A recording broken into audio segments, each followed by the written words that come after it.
All right, from South Korea to Southern Ontario. Game 7 happening tonight. Blue Jays, Dodgers, we all knew it was going to get to this point. The LA Dodgers forcing the Game 7. For more on the game yesterday, the game tonight, Scott Belford, host of the Walk-Off. You're a comedian by trade as well. You kind of have to laugh to keep from crying after yesterday, the bottom of the ninth. You could have easily gotten emotional and just broke down after what happened.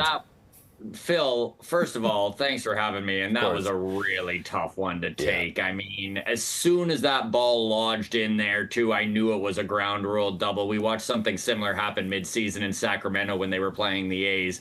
But I have never seen that happen at Rogers Center. And the truth is, had that ball just bounced a little differently and not gotten lodged, Miles Straw probably would have scored from first base. Addison Barger would have been on second with nobody out. It would have been a completely different set of circumstances. But truth is, that's baseball. And these guys need to shake this off. And the one good thing that this team has going for them is that resiliency has been at the core of this culture and this team all postseason long. They rebounded from the Aaron Judge home run in that Yankees series, division series. They rebounded from being down 2-0 and the Brandon Little meltdown and the Eugenio Suarez grand slam in the ALCS. They rebounded from that 7-hour, 18-inning game in Game 3 of the World Series. So can they do it? I mean, if the past shows anything, it's yes, they can. Yeah, we spoke with former Blue Jay Rance Mulliniks about that. He was saying, if anything, the Dodgers must feel like, whoo, okay, we got bailed out there. Because I've talked to Dodger fans, like in Southern California, saying that this team is done, blah, blah, blah. And, you know, if it wasn't for those mistakes, and I said it at the game yesterday, it's going to take who's going to make the big mistake first, and it was the Blue Jays, unfortunately.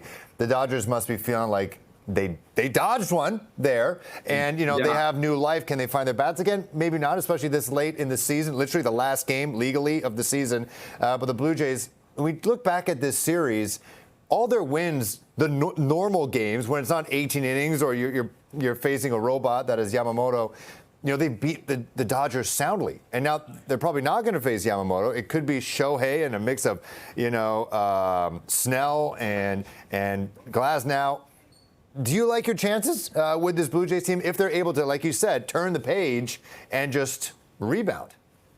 I do like our chances. And I mean, the truth is that I'm a glass half full guy anyways, but I mean, it is all hands on deck, and the Blue Jays have a deep roster right now to turn to, right? We've got old man Scherzer on the mound, nobody with more experience in a big moment like this. In fact, the only other Game 7 played in the last 10 years in a World Series, Max Scherzer was also on the mound. So, I mean, he's got the pedigree. We have available Trey Yesavage. Heck, John Schneider even said Kevin Gausman might come out of the bullpen. They've got Chris Bassett. They've got all of their bullpen guys ready to go, and there is nobody who is going to say no to an opportunity to play in Game 7. So do they have the manpower? Absolutely. Do they have the mental fortitude? I mean, they have in the past. So really, as Jays fans, you cross your fingers. You really hope that all the nerves wind up being worth it, but it's going to be fun.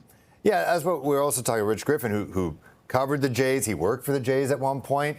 He's talking about how, you know, it just kind of showed their inexperience of closing out a huge series, the biggest series. And it looks like these guys are growing up, kind of like Trey Savage is growing up before our eyes. Seems like guys like Addison Barger, who is, you know, all gas, no brakes.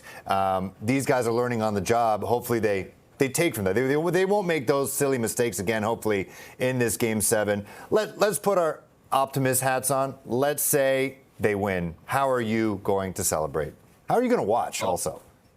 Well, I'm going to probably find a bar where there's a bunch of fellow Blue Jays fans. Unfortunately, I couldn't score tickets. I wish I had a little bit more cashola, but not in the books this time around. So I'm going to try and celebrate with a bunch of other Blue Jays fans. And you know the saying, Phil, spill into the streets? I plan on some big street spilling if they win this one.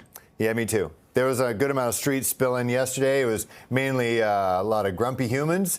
I have street spilled before when the Raptors punched their ticket to the NBA final, and it was magical stuff. And I hope that we are blessed to experience that again in our lifetime. Yeah, All the best in your viewing.